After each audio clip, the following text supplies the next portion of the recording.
Buenos días.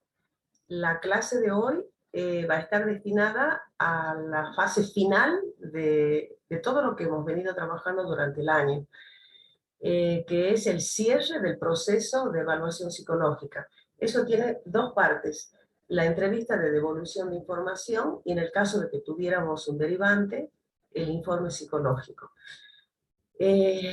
Recuerden que durante el año nosotros hemos planteado que la evaluación psicológica es un proceso que se inicia con el encuentro con una familia que tiene una situación a resolver con un hijo o ya sea niño o un adolescente, y que de esa entrevista inicial diseñamos un conjunto de actividades que tienen en cuenta pruebas psicológicas de diversa índole. Fundamentalmente hemos trabajado pruebas proyectivas y pruebas psicométricas, y hasta la clase pasada, que ha sido la fase más compleja, hemos hecho lo que se conoce como la integración de datos, que es como una introducción al tema que ustedes van a ver en las prácticas profesionales supervisadas el año que viene.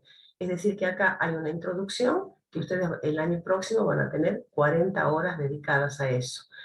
Entonces, lo que se plantea que una vez que nosotros hemos hecho el esfuerzo de integrar la entrevista inicial con todas las pruebas que hemos utilizado, tenemos ya una síntesis y una hipótesis diagnóstica, y debemos devolverla, comunicarla a los padres que han llegado a la consulta.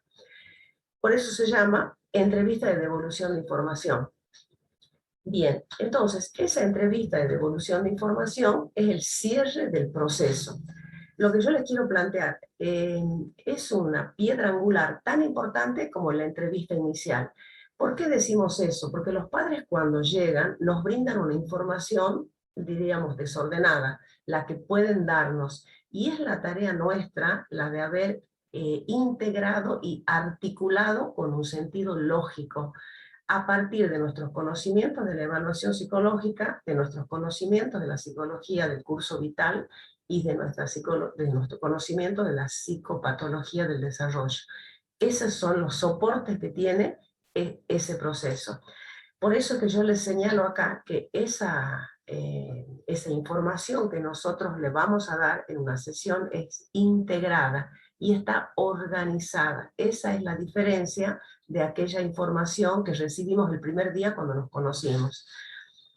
Lo que plantea la teoría, y uno puede confirmar en la práctica clínica, es que si esa entrevista de devolución está bien conducida, va a producir un beneficio psicológico. Por eso es que decimos que es un tipo de intervención terapéutica breve también. La evaluación psicológica no es un proceso terapéutico, pero en la medida en que se puede esclarecer la situación por la cual ellos consultan, va a tener la posibilidad de revisar esa situación o la problemática, y otorga un beneficio. Bien, dicen quienes han trabajado el tema: Frank de Bertelli en Argentina, García Arseno en España, Concepción Sendín, y bueno, nosotros mismos de nuestra propia práctica, que la devolución de información no se trata, dice, solo de volver a su lugar, porque la información les pertenece ¿a qué lugar? A la familia, sino que nuestra tarea es de esclarecimiento. Luego vamos a tratar de ver, porque este es un tema que no es para una clase, sino para trabajar con un taller con el material a la mano. Entonces lo que yo voy a hacer es brindarles como herramientas básicas con las cuales ustedes ya han ido los prácticos poniendo en ejercicio a través del caso que han manejado, y acá vamos a tratar de ejemplificarlo con el caso José. Entonces se trata de esclarecer, también de ampliar, ya vamos a ver cómo, porque si decimos que acá estamos devolviendo, sería cómo voy a empezar a ampliar recién si me estoy despidiendo de los padres. Rectificar, a lo mejor tengo alguna información que no ha sido clara y que necesito saber si es así como la dijeron en la entrevista inicial. Y también al final hay una parte en el proceso de evaluación que es la de orientación. No quiere decir que necesariamente esa familia va a quedar con nosotros en un proceso terapéutico, sino que de la evaluación deviene una orientación. Y esa orientación tiene el objetivo de generar un cambio. Les recuerdo que siempre que yo les señalo con otro color es porque es un significante, como decimos en psicología, muy importante. nuestra intención es generar un cambio en la problemática que los trae a consulta. Bueno, de cualquier modo, no asumimos una posición ingenua, depende del tipo de familia que recibamos, por eso es que la práctica clínica nos muestra que no siempre es posible generar el cambio, ¿no? Es decir, hay familias muy estructuradas o familias rígidas o familias que han sido derivadas y en realidad no consideran que la psicología es una disciplina que pueda ayudarlos, y entonces es probable que no logremos nuestro objetivo.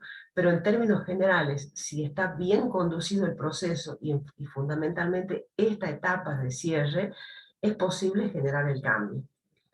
El otro concepto importante que yo quiero transmitir es que desde que se empezó a hacer evaluación psicológica, que se llamaba psicodiagnóstico, en los años 20 del siglo pasado, uno dijera que ha corrido mucha agua bajo el puente.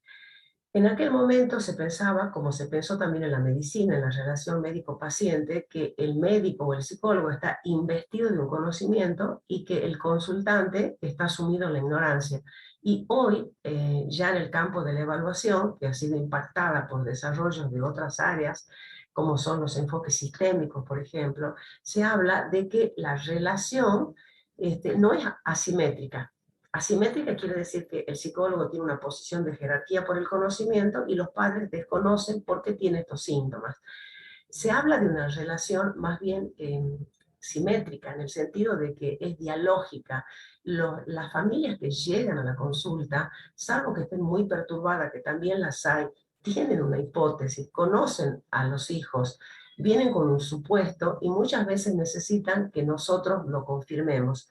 Entonces hay una metáfora que a mí me resulta muy útil, que viene del campo de las psicoterapias que se han llamado posmodernas, que arraigan en lo que han sido los enfoques sistémicos de la segunda mitad del siglo XX, en donde dicen que ha llegado la hora de poner al consultante en el asiento del chofer, el asiento del chofer del automóvil. Sería de que es capaz de conducir los propios procesos que lo preocupan. Y eso es así. Es decir, es otorgarle un lugar a la familia en una relación de ida y vuelta. Esa es la gran diferencia entre la entrevista de devolución de información, que decimos que es dialógica, y el informe, que es unidireccional porque es escrito. Otro concepto que me parece fundamental, pero que no es solo ya de la entrevista de devolución, sino desde el momento que nos encontramos, que lo toma el doctor Castro Solano, que es uno de los profesores de esta materia en la UBA, eh, que dice que este proceso de cierre y de evaluación requiere de una alianza, ¿no? Y yo le agregaría una alianza colaborativa entre los padres y el psicólogo. No hay otra forma de lograr cambios. Por eso que decimos de que no es que el psicólogo dice cosas y los padres escuchan. Acá hay un protagonismo de parte de la familia. Por eso es que es una situación eminentemente práctica. La pregunta es hasta cuánto yo puedo transmitirles cómo ustedes van a hacer la entrevista de devolución de información. Tiene que contener algunos conceptos teóricos y la diferencia lo va a hacer el encontrarse con las familias, que es lo que yo les señalo que ustedes van a hacer el año próximo en la PPS, ya sea que tomen niños o adultos, el panorama es el mismo. Y por último, hay una cuestión fundamental que ya la venimos diciendo desde un comienzo y que hay una legislación que la respalda, ¿no? Que es la dimensión ética. Está en el Código de Ética del Psicodiagnosticador, está en la Ley de Salud Mental, está en las normas para el uso de los test, todos los cuales ustedes los tienen disponibles en forma virtual. Nosotros no podemos, no debemos ocultar información. En ese proceso hemos recibido información y tanto el niño como el adolescente nos han autorizado a trabajar. Nosotros decimos ahora, te quiero avisar de que has trabajado, la próxima sesión van a venir tus padres para que yo les comente cuál es tu situación, qué es lo que hemos hecho. Entonces, no es que nosotros vamos a reproducir lo que hemos trabajado en las sesiones con el niño, vamos a hacer una síntesis. Entonces, eso es lo que el consultante, el niño o el adolescente saben que vamos a hacer con los padres, ¿no? Por un lado, no ocultamos información y hay una doble perspectiva.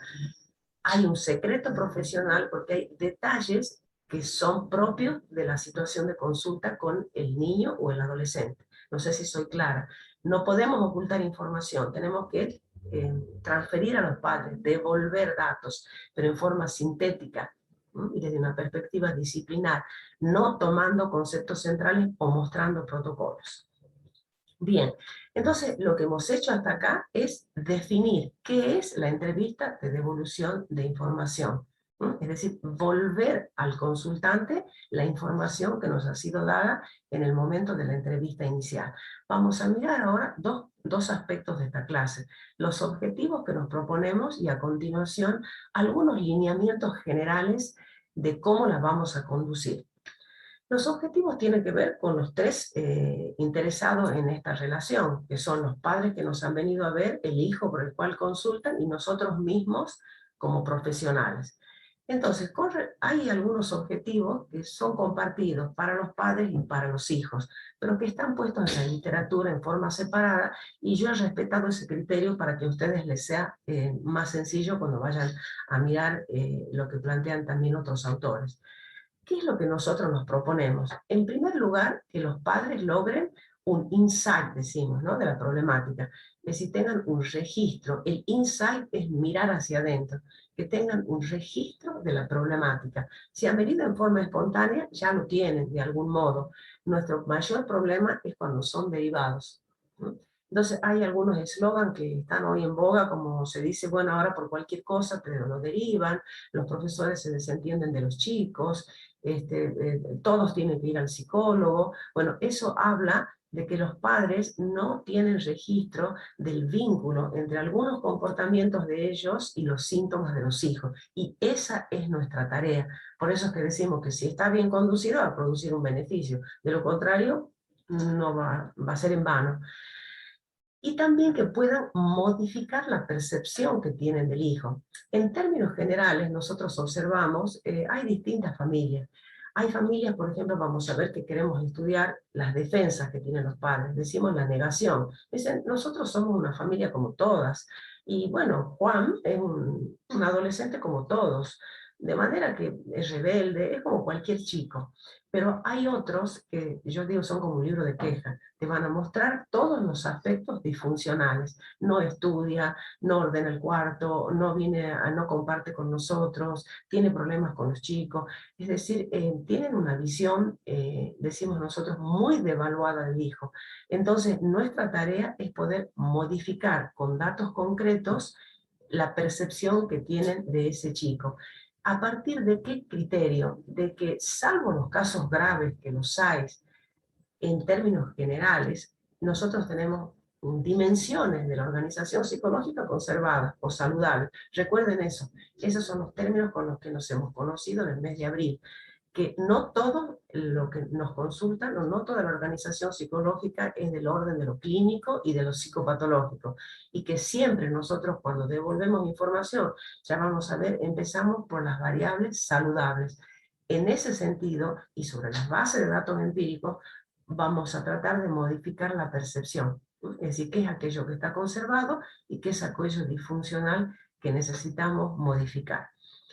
¿Por qué hacemos la entrevista por separado? Hacemos primero con los padres y luego con el niño. Dicen los teóricos, para favorecer la diferenciación de la identidad. Si los padres tienen una posición dentro del sistema familiar, un rol y unas acciones que realizar, y el hijo tiene otro lugar y otra posición. Entonces, por eso lo hacemos por separado. ¿Por qué hacemos en primer lugar con los padres? Porque los hijos dependen emocional y legalmente y económicamente de los hijos, perdón, de los padres. Entonces, las decisiones que se tomen en esta entrevista de devolución van a ser insumos imprescindibles cuando nos encontremos con nuestro consultante, con el niño o el adolescente, para hacer la entrevista de devolución. Por ejemplo, si los padres, si fuera necesario, si están dispuestos a venir a supervisión de las pautas de orientación que damos, o si es necesario iniciar un proceso psicoterapéutico, o si es necesario trabajar en el campo de la interdisciplina, con la inclusión de un pedagogo, con la inclusión de un fonoaudiólogo, y nosotros como psicólogos funcionar como organizadores de ese equipo. Esas decisiones se toman con los padres, por eso digo que se hace primero y luego con el niño. Vamos a mirar ahora, vamos a terminar de mirar los objetivos con relación a los padres. Dice disminuir las fantasías de enfermedad. Siempre que se llega a la consulta, hay una preocupación porque hay un eslabón de una cadena que falta. ¿Por qué están estos síntomas? No sabemos la razón. Y entonces hay un temor, la resolverá, si hay una adicción podrá salir de ella, no aprende, será que no tiene la capacidad, no será inteligente, se podrá del camino, hay una preocupación. Entonces esas fantasías, o sea, esas ideas, son las que nosotros tenemos que poder afrontar en la devolución de información. Y la otra cuestión importante es como padres tienen que poder hacerse cargo de la situación actual del hijo. ¿Mm? Asumir esa responsabilidad que tienen que acompañarlos. La noción de mediador, que es en realidad empleada para determinados cuadros que tienen que ver con las discapacidades, que lo utilizó mucho un psicólogo y pedagogo israelí que ha fallecido hace poco, que ha hecho un camino muy importante en la discapacidad. Él habla de la noción del mediador, es decir, el padre como mediador entre ese chico y su problemática. Entonces, el papel de los padres es fundamental. Sin ellos no vamos a poder generar cambios. A mí me llama la atención en la consulta, muchas veces cuando hacemos la entrevista de devolución y supongamos decidimos trabajar con los padres para ver cuáles son las dimensiones que ellos necesitan cambiar, ellos insisten, pero usted no lo, a mí me parece que tiene que verlo una vez a la semana. Es como que depositan en los hijos la situación total y ellos no se sienten involucrados. Entonces tenemos que hacer todo un trabajo para mostrar el lugar de poder que ellos tienen para generar los cambios. Miremos ahora los objetivos con relación al propio niño. Acá compartimos lo que acabamos de decir con relación a los padres. Es decir, un chico que no aprende, que es denostado, que tiene siempre bajas notas, que siente que no puede compartir con sus compañeros un grupo porque no logra hacer las tareas, o que no se, o si tiene problemáticas de orden emocional, no se puede integrar, o si cuando actúa lo hace en forma agresiva. Entonces desencadena en este chico, en términos generales, una autoestima en la que él duda de cómo va a poder funcionar. Entonces también hay fantasías, ¿no? De qué grave es lo que me pasa, yo nunca voy a poder salir adelante, o siempre estoy en lo mismo, o lo que tengo tendrá solución. Entonces, de allí es que se habla del valor terapéutico, de que podamos poner las cosas en su lugar, que pueda conocerse a sí mismo, porque así comenzamos en la entrevista inicial. Cuando nos recibimos la primera vez, le decimos, primero interrogamos, recuerden, han venido a ver, he tenido una entrevista con tu papá o con tu papá y tu mamá, quiero saber si vos estás informado. Ese es el primer paso. Y luego le decimos, vas a venir a verme algunas sesiones porque quiero conocerte, pero quiero que vos te conozcas para que veamos si en este trabajo conjunto vos puedes afrontar la situación por la que has llegado a visitarme. ¿No? Entonces es fundamental que él sea protagonista, en el sentido de esto que hablaba al comienzo de la clase, de la metáfora de poner al consultante en el asiento del chofer, ¿no? Y esto, el que él sepa al comienzo, por eso es que se dice que la entrevista de devolución de información empieza con la entrevista inicial. Y cuando uno lee eso que ha escrito Frank de Bertelli, uno dice, pero ¿qué es lo que quiere decir? Nosotros en la entrevista inicial estamos planteando que vamos a hacer una entrevista final. Esa actitud ética de avisar cómo va a ser el trabajo, lo va a poner al consultante en una posición de darnos la información que nosotros necesitamos. Por ejemplo, en el campo médico, no sé cómo la experiencia que ustedes tienen, a mí me llama la atención, salvo excepciones, el modelo médico sigue funcionando con que el profesional pide información, pero luego no hay una devolución, sino que es muy sintético, se da la categoría diagnóstica. Y eso pareciera ser insuficiente para la persona que tiene un padecimiento, como para pensarlo. Por eso es que hoy se habla siempre de la interdisciplina, ¿no? Los lazos entre la medicina y el enfoque psicológico, que ha hecho grandes avances, pero que le falta mucho. En el caso nuestro, sí, eso está más claro, ¿no? Es decir, que hay que plantear al comienzo cómo va a ser el final, que es lo que hemos visto en el encuadre. Y vamos ahora con los objetivos con relación al psicólogo. El psicólogo se propone dar respuestas a las preguntas de la familia. Y ustedes me dirán, profesora, pero eso es como una verdad de perogrullo. Sin embargo, las prácticas en evaluación han sido muy críticos con esto, porque resulta que, dado algunos sesgos o dificultades en la formación que tenemos en evaluación, muchas veces terminamos dando un listado de características que tiene la familia o el chico que llega, pero no damos respuestas con precisión y claridad a las preguntas por las cuales ha llegado a la consulta. Esa es una de las fuertes críticas que se hace a la evaluación. En esto, Elena Lunasi, que es una psicóloga muy destacada también de la Universidad de La Plata, que ha fallecido ahora este año, trabaja con adultos, pero es una de las que hace este planteo que yo lo veo muy atinado. En realidad, hay que trabajar con precisión para dar respuesta. Bueno, otro de los objetivos que nos proponemos ya desde nuestro punto de vista como psicólogos es aumentar el nivel de información que hemos recibido en la entrevista inicial con los padres y que tenemos a través de las pruebas. Y ustedes me dirán, bueno, profesora, pero si ya hemos hecho la entrevista, ya tenemos las pruebas, ahora les voy a dar un par de ejemplos con el caso José. Nosotros recibimos a los padres, ellos se van, analizamos lo que nos ha ocurrido, buscamos datos en el proceso, pero no somos tan omnipotentes como para pensar que tenemos todos los datos. La evaluación es una investigación. La investigación siempre genera nuevas preguntas. Así es la ciencia, ¿no? No es un tema cerrado. Entonces nos surgen preguntas y ese es el momento dialógico en el que yo voy a aumentar información sobre algún área que me resulte prioritaria. Y esta cuestión, que no sé por qué motivo viene ocurriendo, veo en los exámenes, que ustedes no lo tienen, no les digo a ustedes porque están cursando recién, no logran hacer el insight de lo serio que es. Nosotros no podemos hacernos cargo de toda la información que recibimos. Hagan de cuenta que ustedes ya están en el campo profesional, son psicólogos de un sistema de salud, o de un hospital, o de una clínica privada, o de un CAP, o del propio consultorio. Y a lo mejor reciben durante la semana 10 familias, o 15, no lo sé. Cada familia tiene un cúmulo de problemas. Entonces, si el psicólogo no devuelve la información para que la familia se haga cargo y tome las decisiones que nosotros le estamos sugiriendo, eso a la larga sí puede afectar la salud integral. Les doy un ejemplo. Llega a la consulta una niña pequeña derivada por la pediatra, que ya viene con evaluaciones, tiene un nacimiento prematuro, ha estado en asistencia al momento en neonatología, entonces hay dudas sobre cómo va el desarrollo.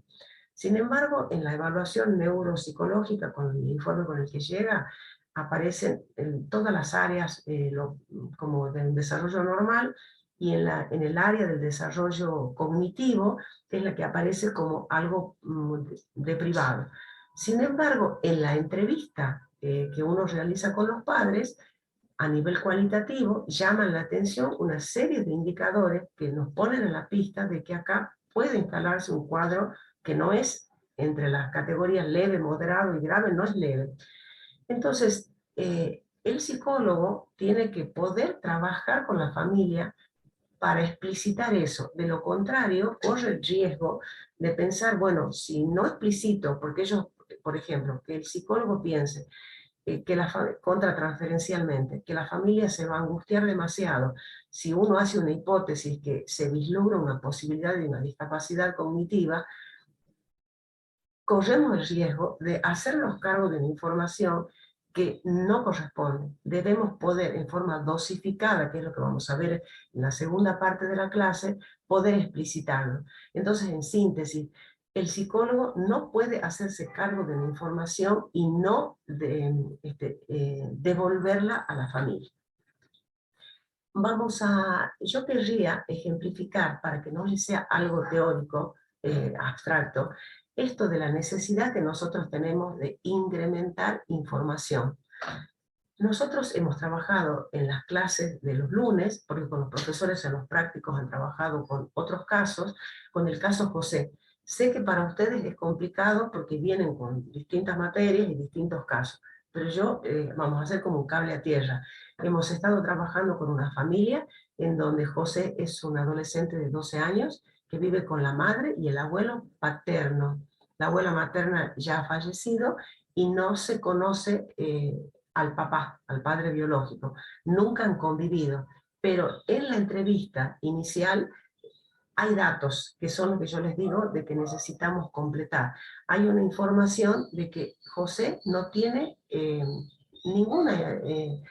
no tiene contacto, no los ha tenido y tiene escasísima información sobre el padre biológico. Sin embargo, la madre tiene un doble discurso, porque dice que viven en la zona y a veces ella dice, ese es tu papá. Entonces nosotros necesitamos en la entrevista de devolución de información, dada la importancia de este dato, poder profundizar. ¿Qué tipo de información tiene José? Porque hace a la identidad, ¿no? Tanto la que ha recogido del abuelo, que funciona como un padre, no se deben acordar, pero el padre, el abuelo dice de ese, porque es una persona a quien no se puede nombrar, no se habla en esta casa. El día que José pregunte, yo le voy a informar. Entonces necesitamos que la madre nos profundice en datos de qué manera está manejando este abuelo esta información que para nosotros es importante. ¿Cuál es la otra área que me parece que ha quedado incompleta de la entrevista inicial? La madre de José expresa que este abuelo en función paterna tiene una serie de patrones de funcionamiento muy estrictos y que ella depende de su papá económicamente y de las inferencias que nosotros hacemos también emocionalmente. Entonces vamos a tener que profundizar qué grado de autoridad tiene este padre sobre la mamá y cuál es la expectativa que tiene la madre sobre la autonomía que ella necesita, porque uno hace la inferencia que ella está en una posición pasiva, ¿no? Es decir, y también acá opera un mecanismo de defensa, contra mi papá no se puede, es decir, una posición pasiva y el padre como dominante, porque habría que en este protagonismo de la madre preguntar si es que este abuelo se ha de adaptar a lo que ella hoy considera que es la crianza de un hijo, o es que ella necesita primero ser autónoma para poder ejercitar la maternidad. ¿Hasta dónde podemos modificar la concepción de la vida de este abuelo? Entonces, esto nos falta profundizar. Un tercer aspecto que necesitamos profundizar es la alianza que tiene la madre con el hijo a espaldas de este abuelo. Recuerden que dice que el abuelo lo sanciona cuando José no ha cumplido con la tarea escolar. Y entonces la madre le dice, y mira José, yo te voy a permitir que vos vayas al club, juegues a la pelota, lo que fuere, pero que no se entere tu abuelo.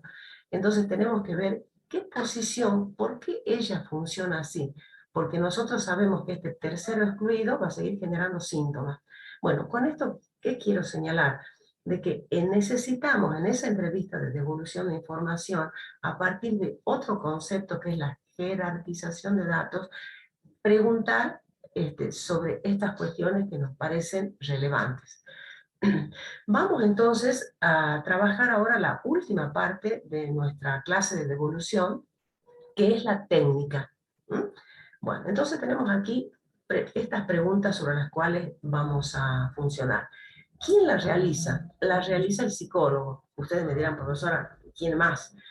En el contexto de la ley actual de salud mental, ustedes la realizan, pero luego, según el contexto en el cual estén, por ejemplo, en el contexto educacional, van a tener otra reunión con el equipo del psicólogo escolar, con el pedagogo, con el director de estudio, porque inclusive la ley de salud mental habla que los informes tienen que estar firmados por 2 profesionales al menos, pero el formato con el que ustedes han aprendido es de carácter clínico. Eso es lo que no sé si ha sido tan clara a lo largo del año. Todo lo que ustedes han hecho con nosotros es una evaluación psicológica con enfoque clínico, Pero si ustedes se fijan en la unidad 1 del programa, dice ámbitos de aplicación. Es decir, que hay un ámbito clínico, hay un ámbito educacional, un ámbito jurídico. Entonces, volviendo, en este modelo de la evaluación clínica, ustedes hacen la entrevista con los padres. Primero con los padres, luego con el hijo.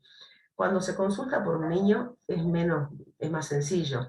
Cuando se consulta por un adolescente, ustedes de la materia salen con la idea que hacen primero con los padres, y en el caso del adolescente tienen la autorización del adolescente. Ustedes le avisan, la próxima sesión van a venir tus padres.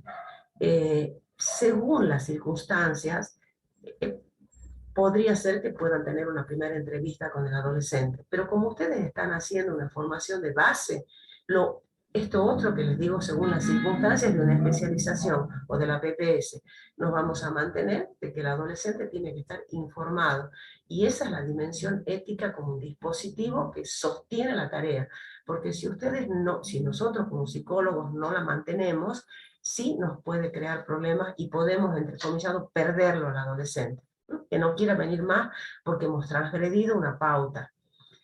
¿En cuántas sesiones? Sobre esto no hay consenso.